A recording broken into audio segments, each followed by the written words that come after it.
Queridos, a graça e a paz do Senhor Jesus, o Senhor da igreja.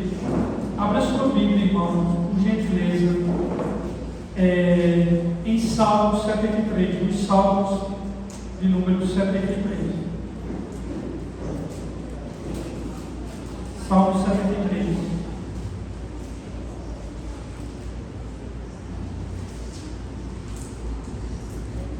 Salmo 73.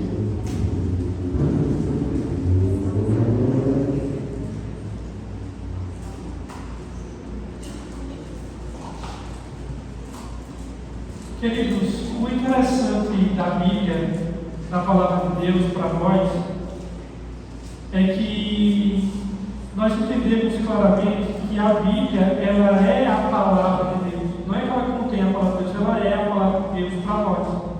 Só que quando nós olhamos para os Salmos, nós temos a palavra de nós para Deus. Obviamente que os Salmos, eles são inspirados por Deus. Mas, obrigado, irmão. Só que nos Salmos, em vez de você ver Deus falando com o homem, nós podemos ver agora o homem falando com Deus. Essa é uma das características do livro de Salmos. Porque ele é um livro que, embora seja inspirado por Deus, aqui nós temos as emoções, os sentimentos dos seres humanos, dos homens de Deus, sendo expressos para Deus. Por isso que eu falei que, embora seja a palavra de Deus, aqui nos Salmos é a palavra do homem para Deus, embora seja inspirado por Deus. E o que é legal dos Salmos e de toda a Bíblia é que ela não tem constrangimento nenhum de mostrar a realidade do que se passa nos nossos corações, das nossas emoções, dos nossos sentimentos. Às vezes, como crentes, nós temos alguns constrangimentos em algumas coisas da Bíblia. Por exemplo, muitas pessoas não querem falar o quanto Davi errou. Nossa, Davi fez o que fez, e ainda é chamado de homem segundo o coração de Deus. E às vezes a gente tenta esconder o que Davi fez. Aliás, tem alguns salmos, por exemplo, o Salmo 89, não precisa abrir. É interessante que você vai perceber nele que ele questiona a fidelidade de Deus. Por isso que eu falei que os salmos, ele vai expressar os sentimentos de muitos homens de Deus que passaram por crises espirituais, emocionais, psicológicas. E você vai ver eles às vezes reclamando com Deus, questionando Deus, como por exemplo eu falei no Salmo 89, onde ele começa até a questionar a fidelidade de Deus. Então o livro de Salmos é um livro muito verdadeiro, porque muitas vezes ele vai dizer: Senhor, cadê tu para me socorrer? Senhor, tu está demorando, cadê tua justiça? Alguns questionamentos que os salmistas eles fazem. Então o livro dos Salmos ele tem essa característica de estar expressando os sentimentos diante de Deus. Ele mostra as emoções verdadeiras, ele abre o coração e mostra todos os conflitos. E o que é legal é que nesse capítulo 73 de Salmos, que nós vamos meditar nessa noite, ele não foge à regra. Aqui você vai perceber, aqui é o Salmo de Asaf, e você vai ver Asaf aqui, ele expressando emoções verdadeiras que estão no seu coração. E quais são as emoções aqui que vai angustiar o coração dele? Eu vou trazer um resumo do que é esse salmo. Asaf, ele era alguém, eu vou mostrar para vocês daqui a pouco, que ele vivia no templo, ele que ministrava os louvores, ele que levava o povo à adoração. E o que é que Asaf faz? Ele olha para o mundo, ele olha para os ímpios, para aqueles que não obedecem a Deus, e ele começa a sentir inveja dos ímpios. Ele começa a dizer assim: Senhor, será que essa vida que está te servindo, que está te seguindo, não é uma perda de tempo, não? Vê os ímpios lá fora, nem te seguem, nem te obedecem, de qualquer jeito. E os caras têm saúde, os caras não sentem nem dor, não têm ansiedade. Será que isso não é uma perda de tempo eu estar aqui, não? Essa ideia de ser crente, essa ideia de estar seguindo a Deus, enquanto os que estão lá fora que não seguem Deus, a vida vai de vento em popa. Então a crise aqui desse salmista é essa. Por quê? Nos 15 primeiros versos, ele vai começar a relatar como o coração dele quase escorrega a ponto dele sentir inveja dos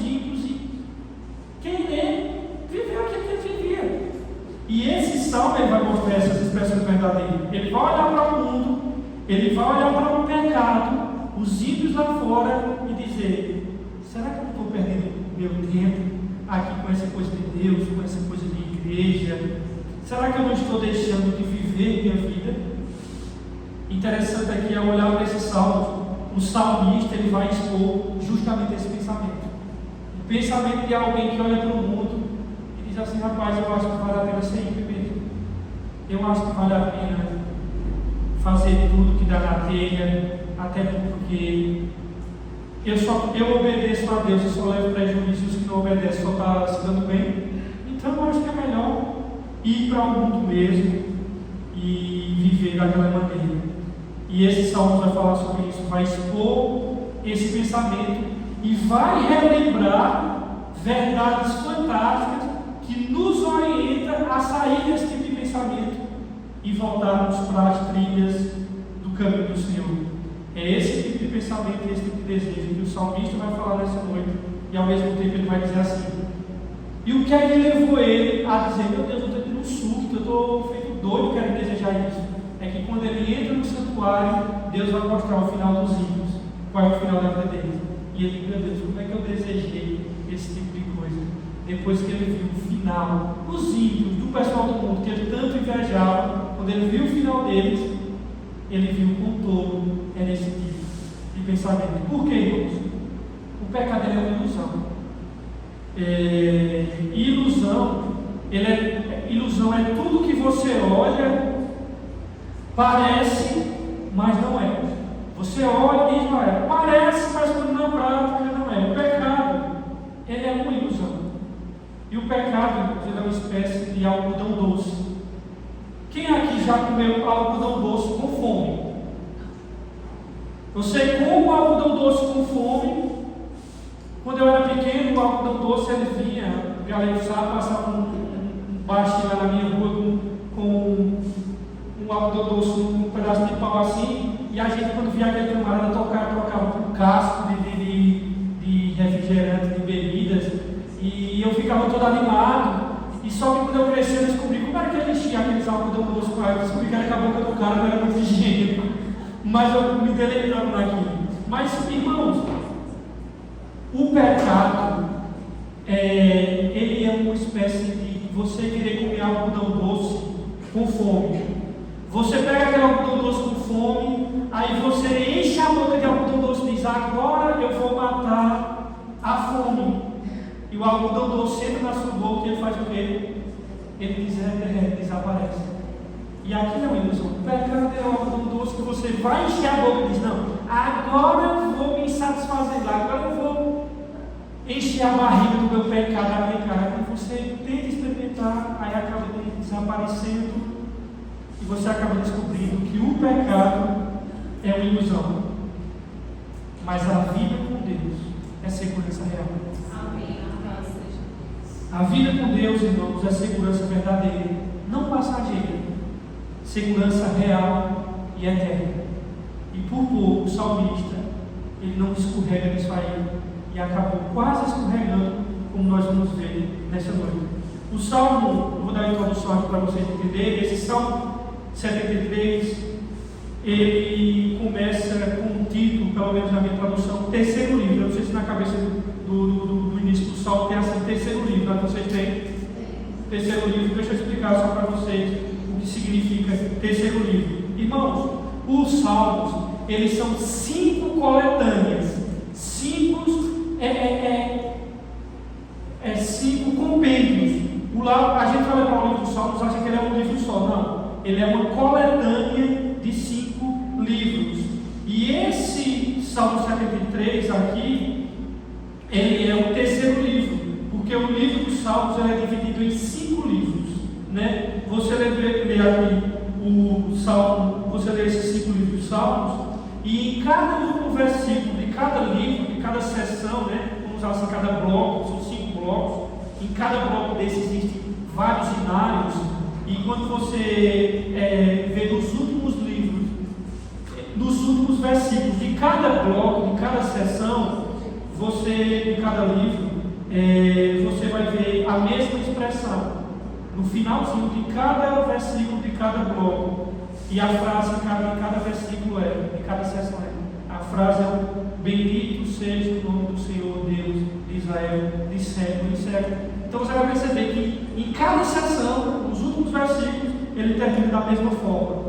Os 5 livros, por que termina dessa maneira? Porque os 5 livros, os 5 blocos, as 5 sessões de Salmos, eles foram organizados de forma intencional. Não foi de forma aleatória. Eles não pegaram essa coletânea de livros assim, jogaram, tá aqui, junto com os livros de Salmos. Não. Foram organizados, pensados, detalhados. E cada bloco tem uma característica. E eles foram organizados de forma intencional. Então, antes de começar o nosso estudo, eu só quero mostrar a vocês como é a divisão dos 5 livros de Salmos, das 5 principais seções. Por exemplo, a primeira seção, o primeiro bloco do livro de Salmos, vai do capítulo 1 até o capítulo 41. Do capítulo 1 até o 41 é o primeiro bloco, é a primeira seção. A segunda seção do livro de Salmos vai do 42 ao 72. Aí, dentro dessa seção, tem vários, porque nós lemos Salmos, na realidade, eles cantavam isso daqui, o povo judeu cantava, eles cantam isso daqui. 42 ao 72. Aí o terceiro bloco de inário do livro de Salmos vai do 73 ao 89. Por exemplo, 73 é onde nós estamos. Então nós estamos dentro do terceiro livro de Salmos. Por isso que começa o terceiro livro, porque vai do 73 ao 89. E aí depois vai o quarto livro do 90 ao 106. E a quinta seção é do 107 até 105. Então esse livro 3 aqui de Salmo, ele tem uma mensagem. E se você olhar o tom, o clima, você percebe que é de lamento, de pecados, de salmistas que escreveram, que estavam lá no momento de escrever, no fundo do poço, no fim da linha, na forma deles enxergar, e onde eles começam, na verdade, não é à toa que, por exemplo, no Salmo 89, que é o final do terceiro livro, né, que nós estamos vendo, você percebe, na verdade, que ele está lá no fundo do poço, questionando a identidade de Deus. O negócio já estava tão sério, tão ruim, que ele questiona se de fato Deus é fiel. E muitos de nós, hoje em dia, ao passarmos crise, nós começamos a questionar Deus me abandonou, Deus não me ama, por que é que eu faço isso? Se eu fosse de Deus, eu não sofreria assim. E a partir do Salmo 90, então começa, que é o quarto livro, e aí começa a confiança vindo do coração, e ele começa a crescer novamente e termina com aleluia, louvor a Deus, enfim. Nesse livro 3, o 73 aqui, qual é o contexto? O povo de Israel estava passando um momento difícil, o povo de Deus. E esse Salmo 73, que é um livro inteiro do 73 até o 89, quem escreveu ele foi a família de Asaf. Asaf e toda a família de Asaf. E olha que interessante, a família de Asaf escreve todo esse livro, do livro 3 de Salmo, né, que é do 73 ao 89, mas já deve perguntar quem era Asaf, que escreveu isso aqui. Se você não precisar bem olhar lá em 1 Crônicas 16, Asaf e sua família, eles eram responsáveis pelo louvor no templo. Lembrando que templo, irmãos, não é isso aqui. Hoje o templo somos nós somos a habitação do Espírito Santo. Mas na verdade, lá no Antigo Testamento tinha um templo onde os judeus iriam adorar a Deus. E Asaf com a família dele, eles eram responsáveis pelo louvor e adoração do templo. Então Asaf, que escreveu esse salmo, que tinha inveja, que chegou um dado momento que ele sentiu inveja dos ímpios, ele era aquela típica pessoa que você olha para ele e diz, não, ele sempre está servindo no templo, ele sempre está ministrando louvor, ele sempre está organizando o culto, e ele dirige aquele momento de adoração do povo de Deus. Então você olha para ele e diz assim, não, essa pessoa não tem problema.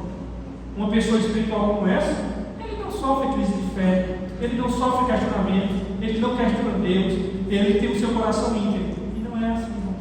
O cara que dirige os louvores, o cara que ministra a adoração, o cara com a sua família que organizava o culto, é o cara que está passando uma crise existencial, sentindo inveja e desejo e com vontade de ir para o mundo. E esse salmo ele foi escrito na Babilônia.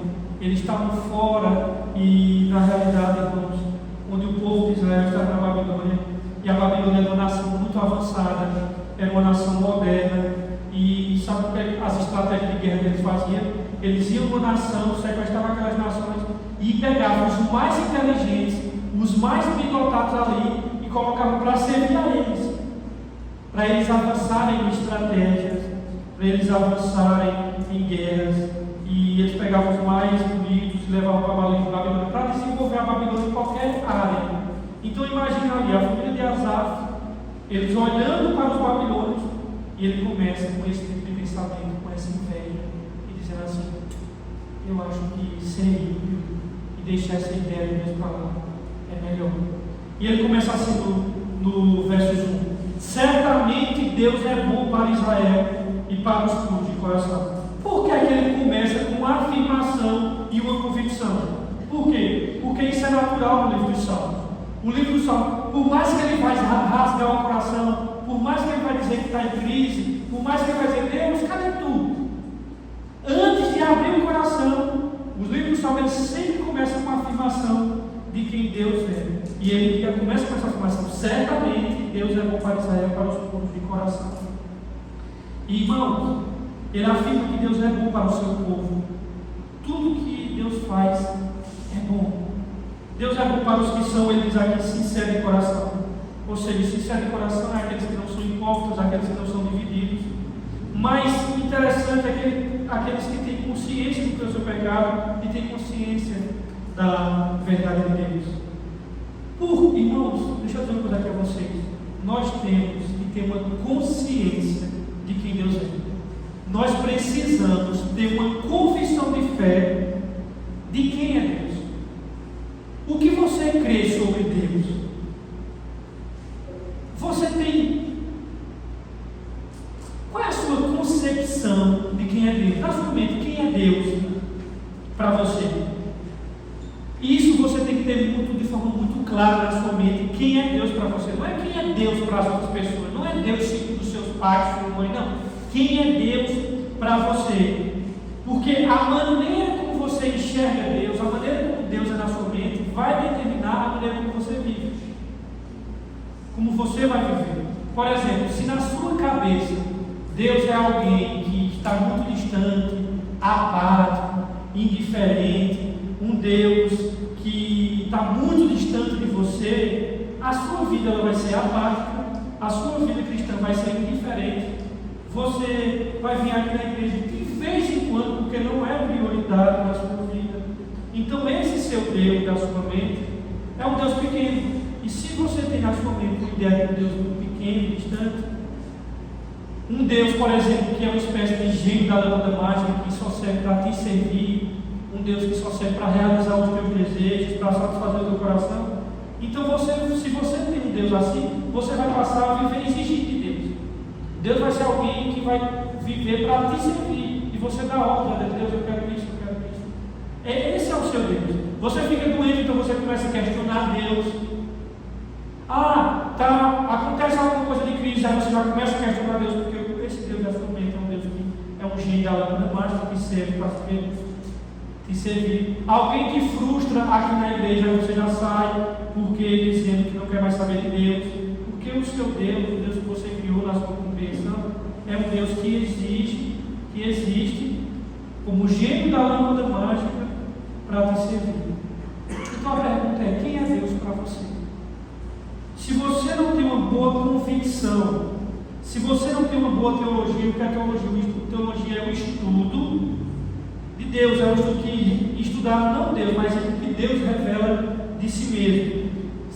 Teologia é o estudo sobre Deus, sobre quem Deus é. Se você não tem uma boa teologia, não tem uma boa convicção, você não consegue resistir à tentação. Se você não tem uma profunda convicção de quem Deus é, você não consegue resistir às provas. Se você não tem uma convicção de quem Deus é profunda e verdadeira, você não consegue resistir às pressões do mundo e nem às provações. E quando você lidar com esse questionamento aqui, que o salmista está lidando, você abandona Deus facinho.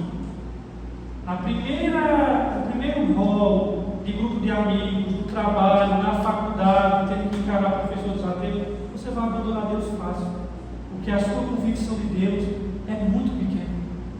Então qualquer pressãozinha, qualquer tentaçãozinha, você larga Deus, porque o Deus de sua mente não é um Deus grande, e a sua convicção sobre Deus ela é muito pequena. Por isso a importância de saber quem Deus é. Porque o que fez com que o salmista não tropeçasse, embora ele disse que quase escorregava, foi a convicção de quem Deus é. Vocês já ouviram falar de uma mentira que diz assim: olha, teologia esfria o crente.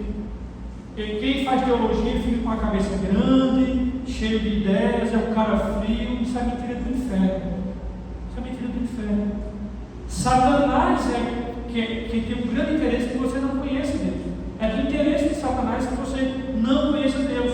Quanto menos de Deus você conhecer, mais você vai ficar indiferente a Ele, e na realidade você vai se tornar apático e distante, e não vai resistir às provações e às tentações. Mas foi a convicção de Asaf que fez com que ele permanecesse e não se afastasse de Deus. O verso 2 diz assim: em vez de começar a confessar agora o pecado dele, a inveja que ele tinha dos filhos. O verso 2: quanto a mim, os meus pés quase tropeçaram, por um pouco não escorreguei. Pois, por quê? O que era escorregar? O que era tropeçar? E vai dizer o que é que ele sentiu. Versos 3: pois tive inveja dos arrogantes quando vi a prosperidade desses ímpios. Ou seja, apesar da fé que ele tem, ele está dizendo, apesar do que ele tinha dito no verso 5, Deus é bom para o seu povo, Deus é bom para os puros de coração, mas ele está quase caindo aqui. Por quê? Porque ele disse que teve inveja dos arrogantes por causa da sua prosperidade. Arrogante aqui é aquela pessoa orgulhosa, aquela pessoa autossuficiente. O arrogante é aquele que não quer saber de Deus. Ele não busca Deus. Ele não vê necessidade de Deus. Sabe aquele seu amigo que você tenta evangelizar ele, chama ele para a igreja, ele diz: não quero saber. Ou na melhor das hipóteses, ele diz assim, na melhor das hipóteses ele diz assim: olha, depois eu vou, tu está no tempo de Deus, Deus é que sabe, depois eu vou, deixa para outra hora, no tempo de Deus. Só que Hebreus vai dizer, né, que o tempo da salvação é agora, não é depois. E sabe por que esse seu amiguinho, que não é ele não quer Deus, ele diz outra hora para ir no culto? É porque na verdade é muito mais do que incredulidade. É uma questão de orgulho, é uma questão de autossuficiência. Eu não preciso de Deus. E quando uma pessoa é orgulhosa, ela é arrogante, ela diz isso: sim, Deus, aguardar depois. Ele vive nos seus próprios desejos. Então, aqui ele diz: os arrogantes aqui são os ímpios, é a mesma coisa, é aquela pessoa maldosa. E ele diz no final do verso 3: pois quando eu vi a prosperidade, o enriquecimento dos ímpios, e ímpio aqui é o perverso, é aquele que faz mal agora. E aí o que é que acontece? Por que é que ele quase escorregou? Por que é que quase ele, na verdade, aqui quase foi seduzido? Porque ele teve inveja. Ele sentiu inveja. Eu já vi ao longo da minha vida cristã todo mundo confessar todo tipo de pecado. Agora nunca ninguém me confessou pecado de inveja. Já que só quer dizer: não olha para o meu, eu sou tão invejoso. Estou caladinho. Os homens do lado da sua babaca dizem: ei, a minha tentação aqui é mulher, sou fraco. Ele disse com orgulho, não é com piedade, não é quebrantamento, não. Ele diz assim, mas no fundo ele está se achando o garanhão, sabe? Ele diz: isso aqui é para ser orgulhado. Não é uma confissão. Agora, às vezes, esse orgulho do temperamento foi explosivo. Pensa um cara explosivo. Isso aqui é orgulho, mas ele acha isso massa. Eu nunca vi ninguém dizer assim: irmão, olha para mim, pensa um bicho invejoso da peste por aí. Sabe por quê? Porque isso nos humilha. Entendeu? E aí, por que ele escorregou? Porque ele teve inveja. Satanás, ele é sagaz. Satanás, ele é poderoso, mas Satanás, ele não é criativo.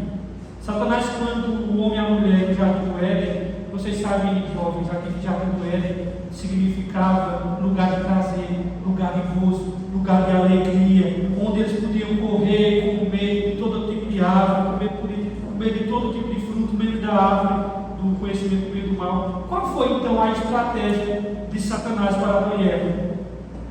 Sabe por que Deus proibiu vocês, ele diz, de comer do fruto do conhecimento do bem e do mal? Porque Deus sabe que no dia que vocês comerem, se abrirão os vossos olhos e vocês serão como Deus.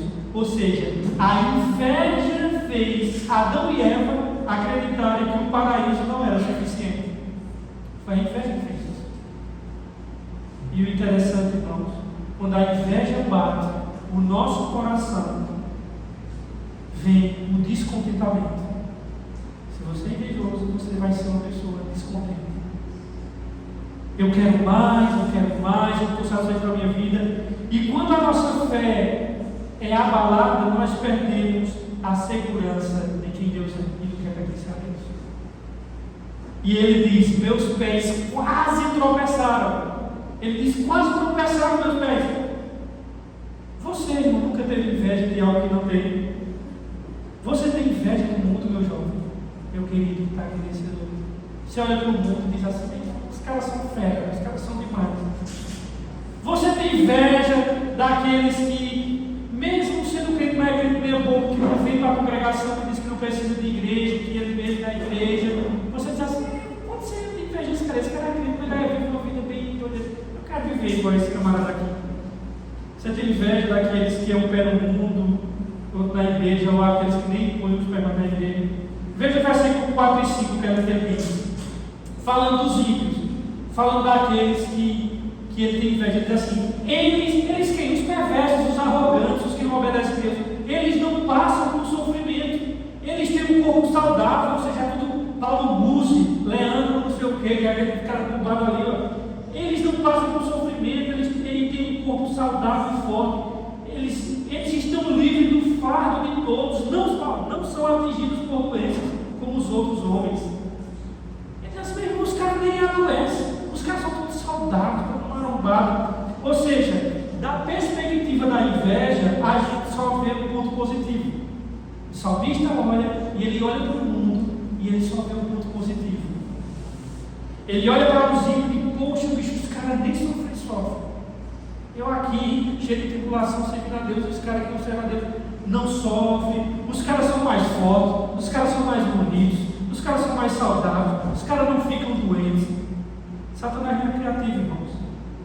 Satanás, eu quero que você entenda, é ele que dirige Hollywood. É ele que dirige o entretenimento, a indústria do entretenimento.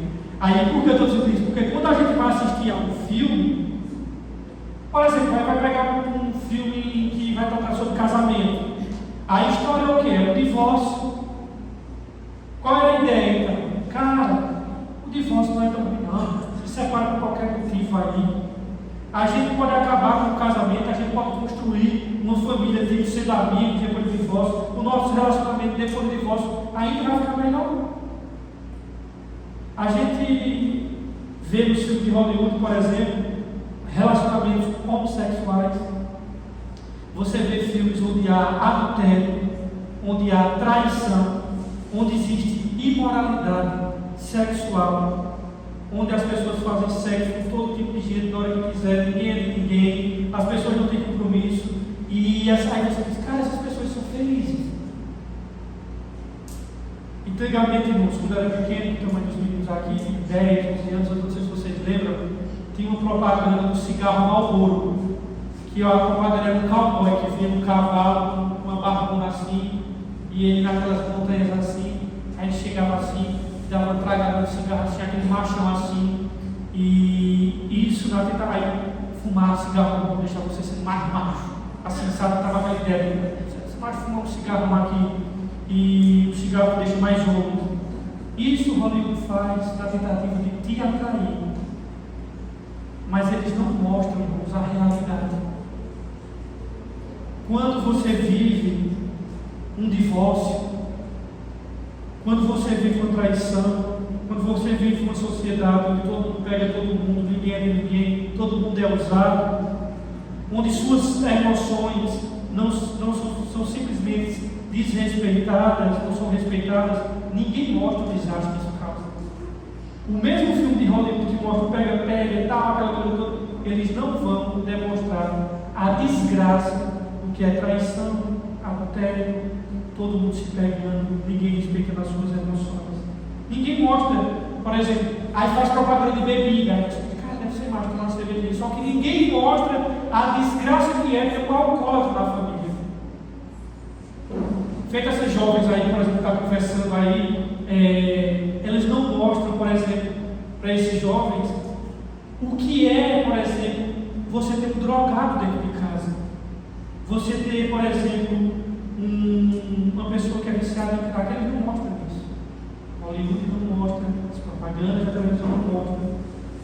Por exemplo, quando você nunca vai encontrar um filme sobre a Cracolândia. Por quê? Porque não querem mostrar a realidade. Eles querem mostrar coisas que despertem a nossa vontade. E aí, quando você, no seu coração nessa noite, sentir desejo do mundo, sentir inveja do mundo, comece a dizer, cara, eles são tão felizes, eles sabem curtir a vida. E você às vezes está na faculdade, você diz, bicho, isso parece ser bom, essas competições aí. Aí eu peço que você vá conversar com uma pessoa de 50 anos, que viveu desse mesmo jeito.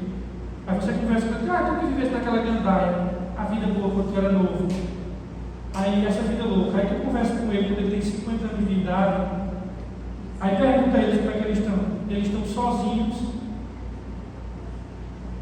brigados com a família, presos, muitos numa clínica de recuperação e muitos chegaram a morrer. Aí o verso 6, o que é que diz? Olha o que é que o salmista diz. Por isso o orgulho lhe serve de colar e eles se vestem de violência.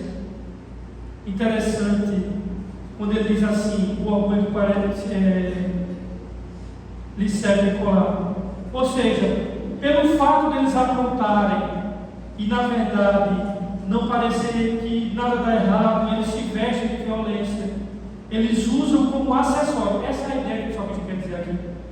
A violência é como enfeite para eles. O orgulho deles é a violência, eles se orgulham de serem perversos. A pessoa orgulhosa, autossuficiente, se acha superior. E ela evidencia isso nos seus relacionamentos, ela passa por cima de todos. Ela não é uma pessoa que consegue conviver com outras pessoas. São pessoas que usam a violência física, usam a violência verbal, falam mal das pessoas. O verso 7 ele diz assim: do seu íntimo brota a maldade, de sua mente transbordam maquinações. Versos 8: eles zombam e falam com más intenções, e em sua arrogância ameaçam com a opressão. Ou seja, eles vão criando, irmãos, segurança no seu pecado. A sua boca revela o que está dentro do seu coração.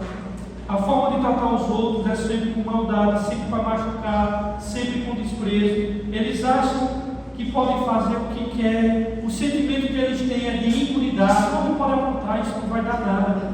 Fazem não dá nada, não tem escrúpulos. Aí veja, por exemplo, o versículo de número 9, 10. Com a boca arrogam a si os céus, com a língua se apossam da terra. Por isso o seu povo se volta para eles, o povo se volta para eles e bebe suas palavras até saciar-se. Esses caras aqui, irmãos, eles fazem o que é errado e não dá nada. Então o texto diz aqui que o povo começa a voltar-se para ele, começa a seguir eles, começa a admirá-los e começa a imitá-los. Quem são as pessoas que têm mais seguidores nas mídias sociais hoje? Você olha quem segue quem nas mídias sociais. Eles são os influencers. Vocês, por exemplo, são os especialistas. Aí quando chama um especialista aqui sobre casamento, aí o cara já casou 10 vezes, e é esse tipo de pessoa que vai falar sobre casamento, eles vão falar sobre amor, e eles, mesmo que eles falem contra a palavra de Deus, as pessoas ouvem eles. Uma pergunta que eu quero fazer a vocês: quem é que vocês seguem nas mídias sociais? Vocês seguem quem nas mídias? Não são exatamente essas pessoas que Asaf está falando.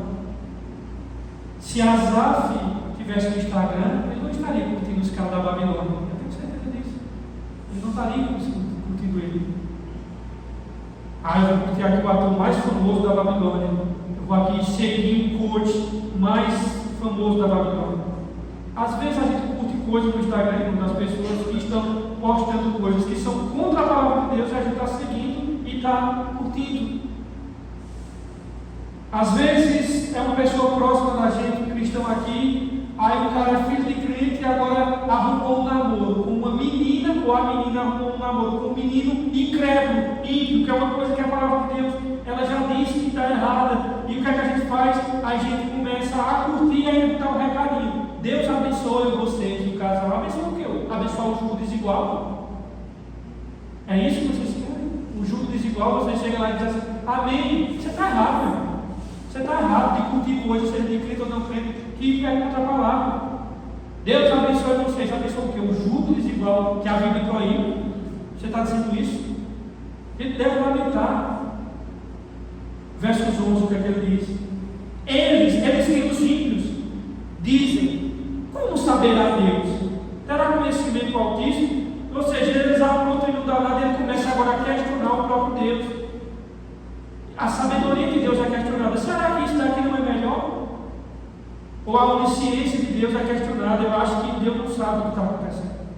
O cara vive em pecado, faz e desfaz, e não acontece nada. Ele pensa: ou Deus não existe, ou porque se ele existe, ele não se importa com isso, ou não sabe disso.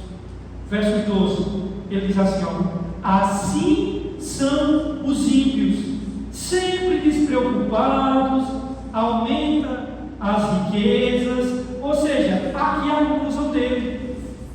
Até aqui e agora, da perspectiva, lembre-se do salmista, eu queria silêncio, gente. Perspectiva da inveja, irmãos.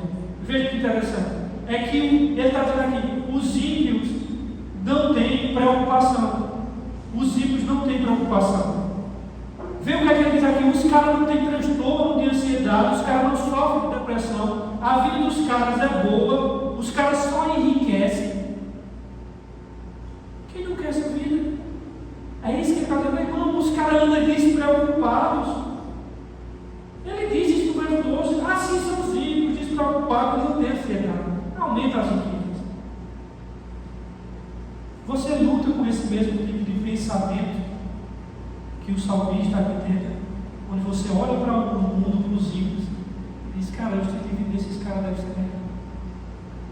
Talvez eu tenha perdido tempo com essa ideia de Deus. O ano passado, lá no CRAI Salgado, eu não tenho dúvida, fui na boca de Satanás que eu escutei aquilo ali. Uma pessoa chegou para mim com assistente social, ela disse literalmente isso: Rafael, tu é tão novo, vai curtir tua vida, menino. Logo tu vai envelhecer e tu vai perder a tua vida por ti. E eu pensei assim: meu Deus, se eu não tivesse convicção teológica, isso ia dar uma crise existencial em mim tão grande. E eu dei de mim, sabe, assim para ela. E na minha mente eu disse: Satanás está falando pela boca dela aí. E ela disse: olha, eu já tenho quase 60, passa ali, vai curtir tua vida, menino. Você luta com esses pensamentos. Você tem inveja daqueles que vivem diferentes e não estão nem aí para Deus. Você tem a impressão de que lá fora o negócio está bem melhor. Aí os versos 13 e 14, ele diz assim: certamente me foi inútil manter puro o coração e lavar as mãos da inocência. Você sabe o que ele está dizendo assim? Para que se santificar? Para que ficar purinho, direitinho? Ele diz: para mim foi inútil. Ele está dizendo, é isso que ele está dizendo, é a crise, irmão, que ele está passando aqui. Certamente me foi inútil me manter puro. Isso agora, por que adiantou ele ter me guardado o vício, o menino pensou, o menino? Para quê? Era melhor ter curtido, né?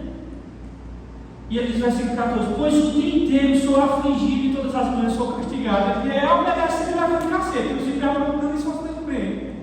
É isso que ele está pensando aqui. Enquanto o ímpio se dá bem, os caras que não levam Deus a sério, se se dar bem, eu que tenho que fazer tudo certo, só me dou mal. E ele está dizendo assim: o que é a minha vida? Eu me mantive puro, é isso que ele está dizendo aqui, eu me mantive puro.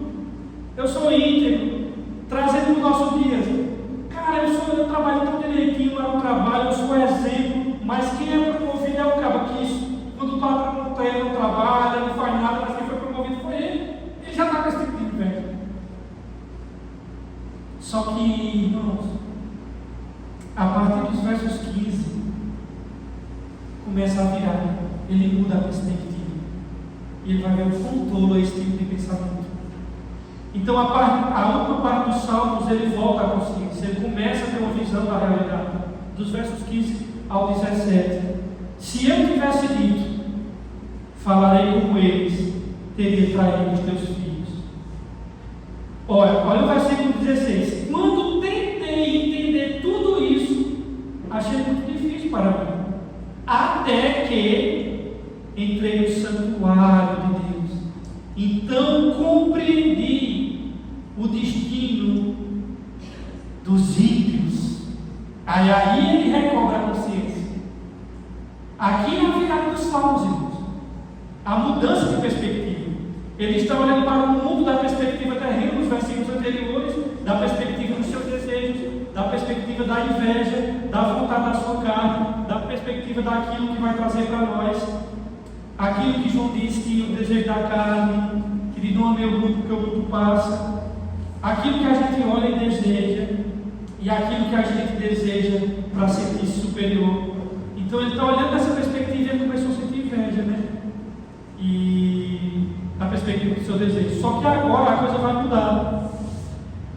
Quando ele pensa na perspectiva dos seus desejos, realmente tudo parece tentador, parece real. Quando ele olha para a perspectiva disso, do pecado vale a pena. Só que agora ele vai mudar o olhar, ele vai mudar a perspectiva. Quando ele começou agora, principalmente a partir do verso 17, quando ele entrou no santuário de Deus, e ele olha da perspectiva de Deus, ele mudou de perspectiva dos seus desejos e começou a enxergar as coisas à luz da eternidade. O santuário, quando ele diz no versículo 17, eu entrei no santuário, irmãos, o santuário representa a presença de Deus. Então, o tabernáculo, vocês sabem, né, que era aquele Deus, ao longo do Antigo Testamento, primeiro o tabernáculo, que era aquela coisa que era desmontável, móvel, depois mudou para o templo, e hoje o que é que nós temos? Nós temos a igreja, que são as pessoas, nós temos a comunidade, os remidos reunidos para a igreja, é isso que está reunido, não é essas quatro paredes aqui. E hoje Deus trabalha com essa comunidade. Quando nós somos remidos, nós tornamos igreja, nós formamos aqui um santuário de Deus. Quando nós fomos morar no novo céu e nova terra, morar dentro de um santuário chamado a presença de Deus. A ideia é que quando ele entra na presença de Deus, ele tem a consciência do que Deus pensa, ele começa a ter a perspectiva de Deus. Antes que ele estava com um sentimento de inveja dos ímpios, antes ele estava assim: Deus, sei lá, o Senhor me pede para obedecer, para te seguir, mas às vezes os caras lá de fora tratam melhor, os caras não só se dão bem. Aí Deus vem e diz assim: vem cá, deixa eu te chamar aqui. Aí dá um tapinha nas costas dele assim: vem cá, meu garoto, eu vou te mostrar. Dá um tapinha nas costas, ele morre, porque Deus é forte. Aí vem cá, garoto, deixa eu te mostrar aqui uma coisa. Eu vou te mostrar o final dessa galera que tu estava invejando. Deixa eu te mostrar o final deles. Vem cá, deixa eu te dar um spoiler, porque tu só enxerga agora. Eu sou onisciente e o futuro já está acontecendo em mim. Eu vou te mostrar, deixa eu te dar um trailer do que vai ser o final deles. E aí, meu querido, quando Deus mostra o final dele, ele começa a mudar a perspectiva. Meus irmãos, você interpreta a vida baseada nas circunstâncias? Você olha, você deseja para a circunstância, ou você olha para a vida da perspectiva de Deus? Versos 18 até o 20, vê o que é que ele diz. Certamente os põe, ou seja, Deus põe. Deus os põe em terreno escorregadio e os fazes cair na ruína.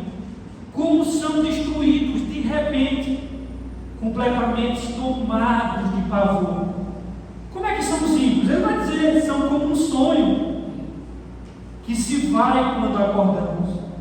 Quando te levantares, Senhor, tu os farás desaparecer. Aqui, ó, o final dos ciclos aqui. Olha o que aqui está acontecendo. Ele começa agora a ter a perspectiva de que a segurança deles, dos ímpios, é uma armadilha. Deus os coloca em terreno escorregadio. Você já andou em terreno escorregadio? Irmão, quem gosta de ir para dentro tomar banho de cachoeira está aqui, vou direto. Quem me conhece sabe. Você já andou em um rio, em uma cachoeira? Você está andando ali, aí pisa naquela pedra cheia de lodo, e aí é escorregadia e você cai. Essa é a vida dos que estão afastados de Deus. Essa é a vida dos ímpios. Ele não tem segurança nenhuma, irmãos. A vida dele, qual a linguagem que ele usa? Não passa de um sonho. Não passa de um sonho. Sabe quando você acorda assim e você pensa no que sonhou? Eu sonhei o que? Daqui a pouco você nem lembra mais do que sonhou. Nem lembra mais. Assim é a vida do ímpio. Qual é a segurança de uma pessoa que é ímpio? Ele só está vivo porque Deus quer que ele esteja. Ele está andando, irmãos, inteiro, diariamente. E aí, qual é a segurança do ímpio? A segurança do ímpio é sucesso. A gente vê esses youtubers bombando aí no sucesso. Aí depois de um sábado ele fala uma besteira. Sabe o que acontece? Acabou a carreira digital do cara. A segurança dos caras. Uma palavra, história aí. A segurança do ímpio, além de sucesso, é dinheiro. Aí vem uma crise financeira, às vezes o dinheiro, o cara ganha o dinheiro por conta da corrupção, aí o cara é preso, aí perde tudo. A segurança do ímpio é a beleza, é a estética. Cara, a lei da gravidade quase puxa tudo para baixo. Tem uma hora que não tem ciclo, cirurgia plástica, nem botox que dê jeito nesse mundo. Pode chegar aquela cara daquelas mulheres lá de Hollywood que ela bota tanta plástica, quando ela dá um sorriso, o dedo do pé estica a separação, porque está tudo aí conectado. Ela dá assim, ó. Se ela está chorando e rindo, é a mesma expressão. Assim, ó. No velório do filho dela, ela só faz assim. A lágrima cai, porque ela não tem expressão mais facial, que a alegria e tristeza está paralisada assim, de tanta plástica. Qual é a segurança do ímpio? É prazer, é sexo, é droga, é bebida. Nada sem Deus é eterno. Quando alguém não coloca sua segurança em Deus e coloca sua segurança naquilo que é passageiro, ele vai se decepcionar. O mundo passa e também os seus desejos. Ele pode ter 80 anos de vida, de sucesso e prazer. Se ele desprezou a Deus, ele terá uma eternidade no inferno de sofrimento. Esse mundo é o único paraíso que o simples vai conhecer. O único paraíso, o único céu que ele vai conhecer, esse mundo aqui. E esse mundo, para nós cristãos, é o único inferno que nós conhecemos. Porque o que está nos reservado é a glória eterna. João, lá em Apocalipse 20, 10, não precisa abrir, diz que o diabo que os enganava foi lançado no lago de fogo que arde em enxofre, onde já estava presente a besta e o falso profeta. E o texto lá diz que serão atormentados de dia e de noite. O diabo, o anticristo, diz que vão estar lá. Mas sabe como é que termina o livro de Apocalipse, capítulo 20? Termina dizendo que se o nome de alguém não foi encontrado no livro da vida, este foi lançado no lago de fogo e enxofre. Quero dizer a vocês aqui, se vocês não tiverem no nome de vocês escrito no livro da vida, vocês tudo vão para o inferno, sofrer eternamente. Esse é o destino do ímpio. Esse é o destino daquele que despreza a Deus. O castigo é proporcional à glória daquele que foi desprezado. Tem muitas pessoas que dizem assim: ai meu Deus, como é que pode uma vida de 70 anos a pessoa sofrer eternamente? Meu amigo, o castigo é eterno porque você pecou com um ser infinitamente digno de toda honra, toda glória e louvor. Então o castigo é digno, é proporcional à dignidade e glória daquele que foi desprezado. Se você despreza Deus, o castigo para aqueles que desprezam a Deus é uma eternidade de tormento. dia e noite, sem descanso. Por isso que Asaf diz uma coisa no versos 21 e 22. Ele diz assim: quando meu coração estava amargurado e no meu íntimo eu sentia inveja, agi como insensato e ignorante. Minha atitude para contigo e para com Deus, a minha atitude para contigo era de um animal irracional. Sabe o que é que Asaf está dizendo? Eu era um idiota, eu era um tolo, eu estava sendo agindo feito um animal, tendo inveja desses caras que vão perecer eternamente.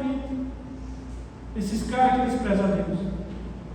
Quando ele contemplou a perspectiva de Deus, viu o futuro do ímpio, e ele se tocou do quão ridículo era sentir inveja desses caras. Você tem consciência disso? Você tem consciência dessas pessoas que são bem descoladas aí do mundo, que o final deles é o inferno? Quando você olha para o mundo, você luta por esse desejo pelo mundo, você lembra do fim do mundo, como é que vai terminar? Olha o contraste aqui no verso 23. Contudo, entretanto, sempre estou contigo. Ou seja, a esperança do mundo é o próprio mundo. E o mundo não é seguro, irmãos. O mundo é temporário, o mundo é passageiro. Mas a segurança dos justos é o próprio Deus. Ele está dizendo aqui. Ele diz: olha, contudo, sempre estou contigo. Tomas a minha mão direita e me sustentas. Versos 24: tu me diriges com o teu conselho e depois me receberás com honra. A sabedoria de Deus nos guia quando nós caminhamos aqui na terra. E quando nós chegarmos lá nos céus, na glória, seremos recebidos com honra pelo próprio Deus. Você recebeu o elogio de honra pelo próprio Deus, irmão, e tratado com honra. E nós seremos tratados com honra por causa de Jesus Cristo de Nazaré, que morreu e nos provido por nós. Olha a diferença. Para o ímpio, para o perdido está reservado destruição. Para os justos está reservado honra. E quando nós olhamos essa perspectiva de Asaf, vê o versículo 25. A quem tenho nos céus senão a ti, e na terra nada mais desejo além de ti. Quando a gente tem esse entendimento da eternidade, quando a gente entende o entendimento do eterno, o nosso desejo passa a ser não pelos olhos da carne, mas o desejo é o próprio Deus. Vou perguntar uma coisa aqui para você: quem é que você mais deseja? O que é que você mais deseja? É essa vida aqui de prazer e de pecado? Ou você, na realidade, deseja a glória eterna? Porque a presença de Deus é a única coisa que nos traz paz e nos satisfaz verdadeiramente. Você às vezes está tentando se satisfazer com um emprego, com uma profissão, com um diploma. Às vezes você quer se satisfazer com um relacionamento, ou às vezes com um casamento, ou com uma viagem, com um time de futebol. Você só vai experimentar frustração, porque nada disso pode preencher verdadeiramente. A única coisa que nos preenche verdadeiramente, a única coisa que nos torna plenos e satisfeitos é a presença de Deus. Por isso que ele diz: que temos no céu, Senhor, senão a ti, e na terra não há quem o deseje além de ti. Ele está dizendo: não preciso de mais nada a não ser a presença de Deus. A gente deseja a presença de Deus, só deseja a presença de Deus quando nós temos essa perspectiva. Versos 26 ao 28. O meu corpo e o meu coração poderão fraquejar, mas Deus é a força do meu coração e minha herança para sempre. Os que te abandonam, sem dúvida perecerão. Tu destrói todos os infiéis. Mas para mim, bom é estar perto de Deus. Fiz do soberano Senhor o meu refúgio, proclamarei os teus filhos. Circunstâncias podem ficar difíceis. Eu posso ficar doente, eu posso sofrer, mas Deus é a minha força. É isso que ele está dizendo. Ele é a minha herança. Ele é o meu desejo. Ele é quem eu almejo alcançar. O que é que te motiva? O que é que faz levantar da cama? O texto diz assim: que os que abandonam Deus, sem dúvida perecerão. É isso que o texto diz. Tu destrói os infiéis. E essa é a conclusão dele. Veja a conclusão dele. versos 27. Os que te abandonam, sem dúvida, perecerão. Tu destrói todos os infiéis. Nos versos 27, no final do pecado, no final do que vive do pecado é a destruição. O pecado promete satisfação, mas ele nunca paga o que promete. Mas quando estamos próximos de Deus e fazemos dele nosso refúgio, nós encontramos segurança. O pecado é ilusão, mas o Senhor é segurança real e eterna. Veja que quando ele escreveu isso, ele estava na Babilônia. Os caras tudo cheio da grana, cheio de poder, tecnologia lá em cima, dos impérios, o mais forte. A pergunta que eu faço é o seguinte: quem são os babilônios hoje? Eu pergunto, onde estão os babilônios? Onde fica a Babilônia? Onde está o Império Babilônico hoje? Porque é assim que Deus faz. Os ímpios são destruídos. Esses hoje ímpios aqui, que são os poderosos, eles serão destruídos. E a igreja de Deus está aqui até hoje. Todos os impérios vão passar, mas os servos do Senhor, eles vão permanecer para sempre. Eles não estão aqui, sumiu. E o povo de Deus, os justos, permanecem em pé. Onde você tem encontrado sua satisfação? Você está aqui nessa noite. Se você não fez de Deus o seu refúgio, então eu vou dizer para você: não, mas eu não quero Deus agora. Então deixa eu dar um conselho a tu. Olha, aproveita a tua vida no máximo. Entra no pecado com força, porque você só tem isso aqui. Porque depois, meu amigo, o que lhe espera logo é o lago de fogo e enxofre. Então atola teu pé mesmo, já que tu não quer Deus. Porque o que está te esperando, e a eternidade, ela está logo ali. Está logo ali a eternidade, brother. Aí tu vai ver o que é que te espera. Atormento para todo sempre, porque você desprezou o Deus eterno, porque você colocou sua segurança no pecado. E se você não quer isso para você, clame ao Senhor. Diga: Senhor, seja o meu refúgio. Deus, eu não desejo nada dessa vida a não ser o Senhor, e Ele será o meu refúgio. E você experimentará a presença de Deus. E você pode experimentar a presença de Deus hoje. E você vai encontrar nele verdadeira satisfação. O mundo é ilusão, mas Deus é a verdadeira satisfação. Deus é a verdadeira segurança. Deus abençoe a vocês todos. A palavra está com o nosso diácono Rami.